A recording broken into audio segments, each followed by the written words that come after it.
না, আসলে আমাদের চুয়াডাঙ্গা একটি অবহেলিত জেলা। হ্যাঁ, অবহেলিত জেলা। আসলে এখানে আমরা বাংলাদেশের অন্যান্য জেলার চাইতে আমরা অনেক পিছিয়ে আছি। আমাদের উন্নয়নমূলক কর্মকাণ্ড, রাস্তাঘাট, আমাদের স্বাস্থ্যসেবা, আমাদের কৃষকদের নানান রকম নানাবিধ সমস্যা, সব কিছু নিয়ে আমরা সামাজিকভাবে এবং অর্থনৈতিকভাবে আমরা চুয়াডাঙ্গা জেলা অনেক পিছিয়ে।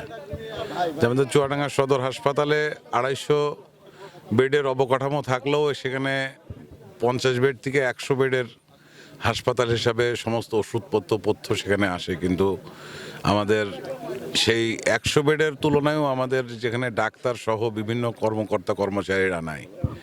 পাশাপাশি হলো আমাদের চুয়াডাঙ্গাতে কোনো বাইপাস সড়ক নাই, কোনো বেসরকারি বিশ্ববিদ্যালয় নাই।